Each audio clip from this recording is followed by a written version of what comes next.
Hello दोस्तों, स्वागत है आप सभी का हमारे छोटा सा और प्यारा चैनल क्लासिकल टू क्वांटम पे।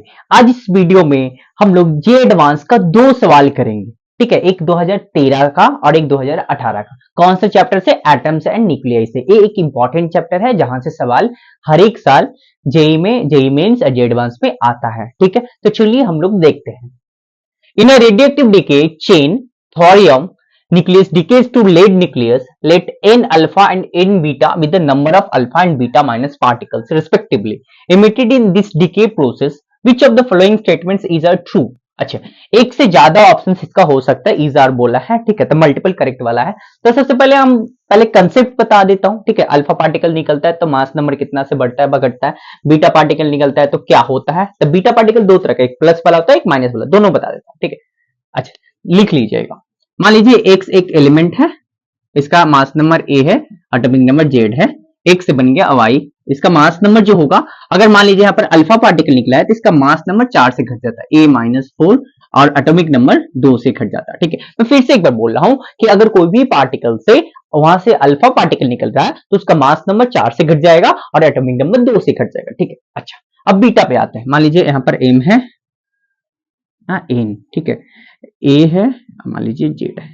ठीक है, तो बीटा प्लस निकला है, तो बीटा प्लस का केस में क्या होता है भैया, मास नंबर तो एज इट इज रहेगा। ठीक है, एटॉमिक नंबर इसका 1 से घट जाएगा। ठीक है, अच्छा यहां पर मान लीजिए एस है, बना टी। ठीक है, यहाँ पर mass number A, atomic number Z, यहाँ पर बीटा माइनस निकला है।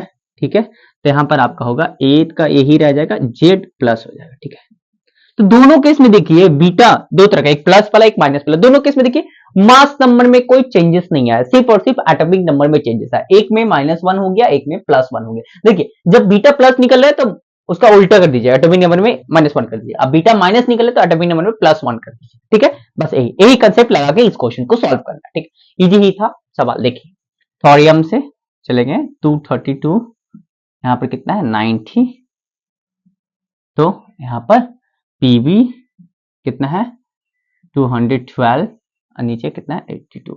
अच्छा, मास नंबर जो घटा है वो सिर्फ और सिर्फ मास नंबर में कौन कंट्रीब्यूट करता है? सिर्फ और सिर्फ अल्फा पार्टिकल। मास नंबर जो चेंजेस, मास नंबर के अंदर जो चेंजेस आते हैं सिर्फ और सिर्फ अल्फा पार्टिकल की वजह से आते हैं। तो यहाँ पर भैया अल्फा पार्टिकल निकला होगा, तो सबसे पहले देखते हैं कितना डिक्रीज हुआ। 232 था, कितना हो गया 212 हो गया, तो माइनस कर लेते हैं, 0 2 0 माने 20 मास नंबर घट गया। तो एक अल्फा पार्टिकल निकलता है, 1 अल्फा पार्टिकल निकलता है, तो मास नंबर 4 से घट जाता है। तो यहाँ पर 20 निकला है, माने 20 निकला, I mean sorry 20 mass number घट गया। एक निकलता है तो 4 से घटता है, तो 20 निकला है, तो 20 डिवाइडेड बाय 4 कर देते, मतलब 5 अल्फा पार्टिकल्स, 5 अल्फा पार्टिकल्स। और भैया एक अल्फा पार्टिकल निकल रहा है तो मास नंबर 4 से डिक्रीज होता है, लेकिन यहाँ पर मास नंबर डिक्रीज कितना हुआ, सिर्फ 20 से डिक्रीज हुआ। तो 4 प्लस 4 प्लस 4 प्लस 4 प्लस 4 मैंने 5 पर जोड़ेंगे तब ना मेरा 20 आएगा। मैंने 5 अल्फा पार्टिकल्स निकला है, तब ना मेरा इसका मास नंबर कितना आ गया 212 आ गया। ठीक है, तो 5 है कुछ, हाँ ऑप्शन ए है। तो नंबर ऑफ अल्फा पार्टिकल्स कितने निकले, 5 निकले। तो 5 निकले हैं, तो एक अल्फा पार्टिकल निकलता है तो एटॉमिक नंबर 2 से घटता है, तो 5 निकला है, तो 5 इंटू 2 मैंने एटॉमिक नंबर कितना 10 से घटना चाहिए था। तो एटॉमिक नंबर कितना से घटा है 8 से, 10 से घटना चाहिए था, 8 से घटा। तो मान लीजिए सपोज कीजिए कि यहाँ पर 10 हुआ होगा, यहाँ पर मैं बीच में एक एलिमेंट ले लेता हूं, मान लीजिए थोरियम से आया होगा कोई एक एलिमेंट एक्स आया होगा। ठीक है, फिर एक से चला गया, मान लीजिए एक्स आया होगा, एक से फिर चला गया पीबी में।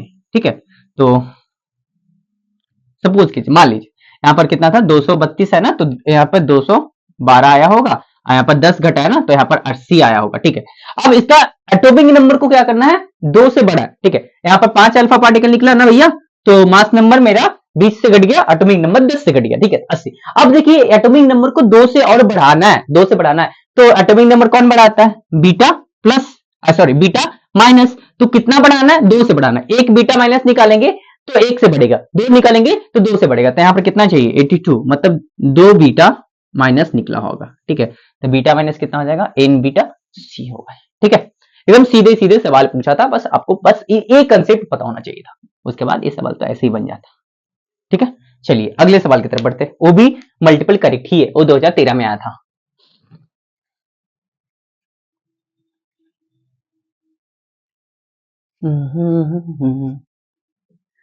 मेरे साथ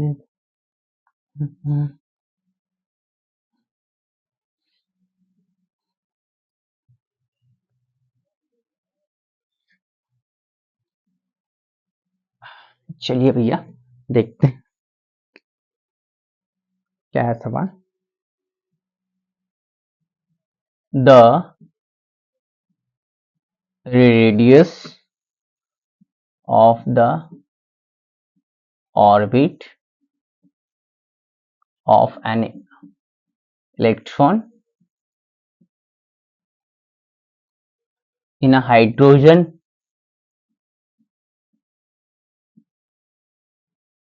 like atom is 4.5 a naught, where a naught is the Bohr radius. अच्छा, Bohr radius, its orbital angular momentum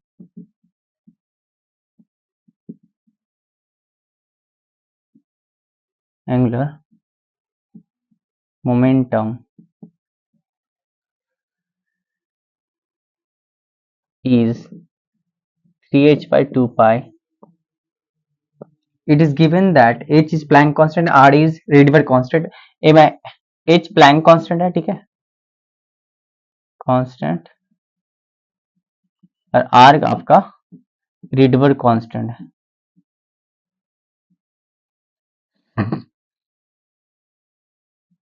constant, ठीक है। अच्छा, the possible wavelength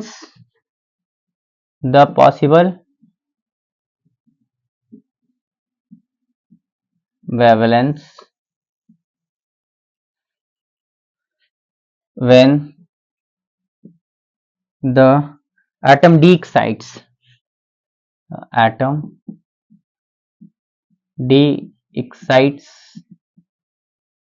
is r। Option A है 9/32 r, ऑप्शन बी है 9/16 r, ऑप्शन सी है भैया 9/5 r, option D है 4/3 r। ठीक ही सवाल है, अच्छा है। जे एडवांस 2013 का। The radius of the orbit of an electron in hydrogen like atom is 4.5 a naught, where a naught is the Bohr radius. Its orbital angular momentum is 3h by 2 pi. h Planck constant है, r Rydberg constant है, तो possible wavelength when atom d excites is r। एक hydrogen like element है, ठीक है, hydrogen like atom है। Hydrogen like atom का मतलब हाइड्रोजन एटम नहीं है, ये दूसरा एलिमेंट का कोई एटम है, ठीक है। उसके अंदर एक इलेक्ट्रॉन जो है एक पर्टिकुलर ऑर्बिट पे घूम रहा है। उस ऑर्बिट का जो रेडियस है वो कितना दिया है, 4.5 a नॉट दिया है, और उस पर्टिकुलर ऑर्बिट पे, जिस ऑर्बिट में इलेक्ट्रॉन घूम रहा है, उसका एंगुलर मोमेंटम दिया 3h/2π, ठीक है। अब बोला है कि पॉसिबल वेवलेंथ, जब इलेक्ट्रॉन्स हायर ऑर्बिट से लोअर ऑर्बिट्स में आते हैं तो क्या करते हैं, वो एनर्जी रिलीज करते हैं इन द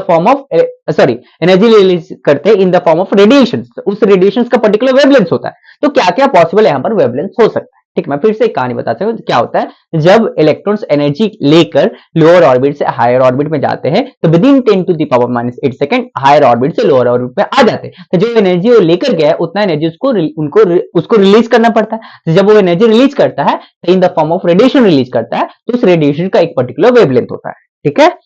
तो वही हम लोग को फाइंड करना है कि कितने सारे वेवलेंथ निकल सकते हैं। तो सबसे पहले हम लोग को तो पता करना होगा कि एटम कौन सा है और ये और कौन सा ऑर्बिट में है, तभी ना बता सकते हैं।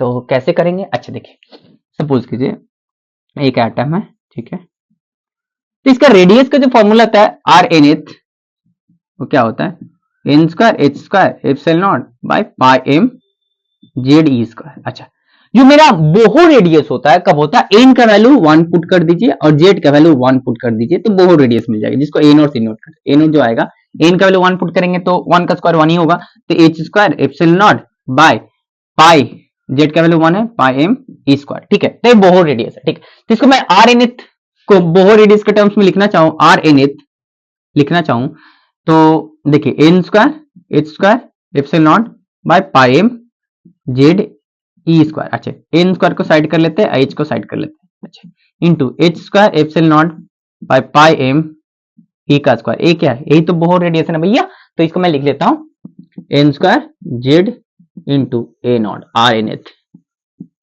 ठीक है। अच्छा यहाँ पे बोल दिया है कि एक रेडियस जो है भैया 4.5 ए नॉट है, ठीक है। तो मान लेते हैं कहीं पे होगा एक पर्टिकुलर ई वाला ऑर्बिट में है, इसका पता नहीं, इसको एन लेट कर लिया, जो ऑर्बिट नंबर है एन लेट कर लिया, ठीक है। एन वाला ऑर्बिट नंबर में है तो उसका रेडियस जो होगा आर एन एच कितना है 4.5, तो इसको मैं 4.5 A nought equal to N square by Z into A nought, A nought cancel हो गया, N square by Z equal to 4.5, equation number 1। अच्छा अब हमको ना एन पता है ना जेड पता है, तो एक और चीज दिया हुआ है कि इस पर्टिकुलर ऑर्बिट का जो एंगुलर मोमेंटम है 3h/2π, तो एंगुलर मोमेंटम जो होता है कोई भी ऑर्बिट का, माने electrons are allowed to revolve only in those orbits whose angular momentum is integral multiple of h/2π, ठीक है। तो इसका जो एंगुलर मोमेंटम 3h/2π दिया हुआ है वो must be equal to nh/2π का होना चाहिए, माने n कोई पर्टिकुलर ऑर्बिट मैंने कितना लिया था n लिया था, ठीक है। तो यहां पर मैं लिखूंगा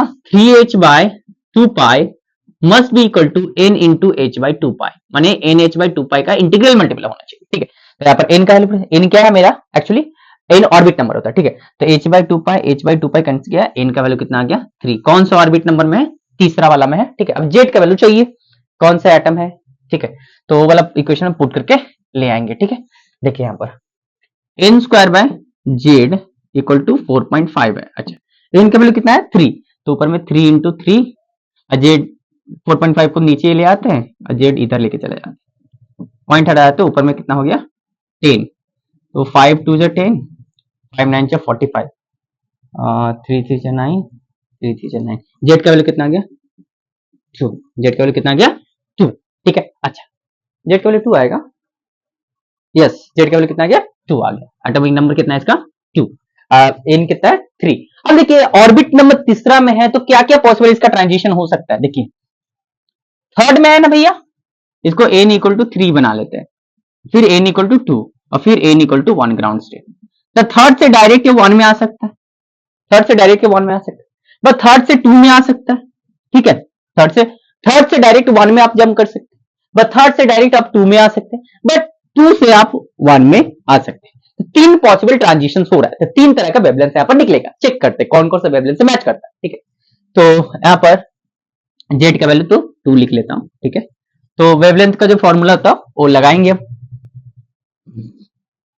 अच्छा देखिए 1 by lambda equal to R Z square, सिर्फ आर मत लीजिएगा, यहाँ पर जेड एटॉमिक नंबर अलग है, सारे बच्चे ए रट के रखते हैं, 1 by lambda R, R 1 by n1 का स्क्वायर माइनस 1 बाय n2 का स्क्वायर, जेड को तो भूल ही जाते हैं, ठीक है, इसलिए आंसर भी गलत आता है, ठीक है। तो 1 by lambda are Z square मैंने 2 का स्क्वायर, पहला ट्रांजिशन ले रहा हूं मैं 3 से 1 में, मैंने 3 से 1 में, मैंने n2 का वैल्यू कितना हो गया 3 और n1 का वैल्यू कितना हो गया 1, मैंने 3 से 1 में ले रहा हूं, तो n1 का वैल्यू कितना 1, 1 में आया है, तो 1 बाय 1 माइनस 1 बाय 3 का स्क्वायर मैंने 9, ठीक है। तो 1 बाय लैम्डा 2 का स्क्वायर करेंगे तो 4r, यहाँ पर 1 माइनस 9 एलसीएम 9, तो यहाँ पर 9 माइनस 1, तो 8 बाय 9, तो 8 4 जा 32, 32 r बाय 9, तो 1 by lambda equal to 32 r by 9, तो lambda equal to 9 by 32 r, क्या ऑप्शन ऐसा है 9 बाय 32 r, हाँ ऑप्शन ए है, ठीक है। तो पहला मैंने केस लिया 3 से 1 में आ रहा, ठीक है, तो n1 का वैल्यू 1 हो जाएगा, n2 का वैल्यू 3 हो जाएगा, ठीक है।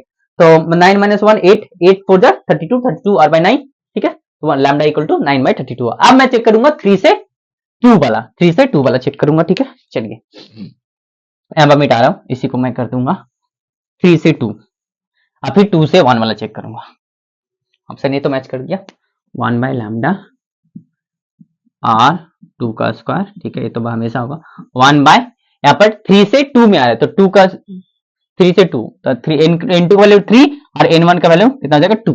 अच्छा जहां से आ रहा है उसको n2 लेते हैं, जिसमें जा रहा है उसको n1 लेते हैं, ठीक है। तो 2 का स्क्वायर करेंगे तो 4 और 3 का स्क्वायर करेंगे तो 9, तो एलसीएम कितना हो जाएगा 36, 4r हो गया, एलसीएम कितना हो गया, अच्छा 36 36 9, 9 माइनस 5, 9 माइनस 4 5, तो इसको 4 से काट देते हैं, 4 9 36 9, 5r बाय 9, 5r बाय 9, तो इसको 1 by lambda equal to 5r/9, तो लैम्डा कितना हो गया 9/5r। ठीक है, बहुत ही सिंपल है, 9/5r, 9/5 है, ऑप्शन सी है। ठीक है, एक और चेक कर लेते हैं, 2 से 1, 2 से 1 2 से 1, ठीक है, फटाक से लिख लीजिए 2 से 1। चलिए 2 से 1, 1/लैम्डा equal to r Z square 1/n1 का स्क्वायर माइनस 1/n2 का स्क्वायर। तो 2 से 1 जा रहे हैं, तो n2 का वैल्यू कितना हो गया, n2 का वैल्यू कितना हो गया 2, और n1 का वैल्यू कितना हो गया 1, 2 से 1 में। ठीक है, तो 1/लैम्डा r, 2 का स्क्वायर करेंगे तो 4, 1/1 का स्क्वायर माइनस 1/2 का स्क्वायर मैंने 4 और 1 दिया हुआ। ठीक है, 1/लैम्डा इक्वल टू 4r, 4 माइनस 1, तो 4r इंटू 3/4, तो 1/लैम्डा equal to 3r, lambda equal to 3r, तो lambda equal to 1/3r, 1/3r है नहीं, 1/3, 4/3r, तो दो ही ऑप्शन होगा, ए एंड सी होगा। ठीक है, तो सबसे पहले हम लोग किए क्या, दो चीज दिया होता, रेडियस दिया होता और एंगुलर मोमेंटम दिया था, तो एंगुलर मोमेंटम से ऑर्बिट नंबर निकल गया और रेडियस का जो दिया होता उसको इक्वेट करके हम लोग वहां से जेड का वैल्यू निकाल लिया। उसके बाद 3 पॉसिबल ट्रांजिशन हुआ, 3 से 1, 3 से 2 व 2 से 1। ठीक है, तो बहुत ही सिंपल सवाल था। अगर आप लोग को नहीं समझ में आया तो दोबारा इसको एकदम अच्छे से स्लो मोशन में देखना चाहते तो स्लो मोशन में देख लीजिए, वो आप लोग का हाथ में। ठीक है, तो आप लोग ऐसे ही ट्राई करते रहिए, हम लोग अगली वीडियो में मिलेंगे, धन्यवाद।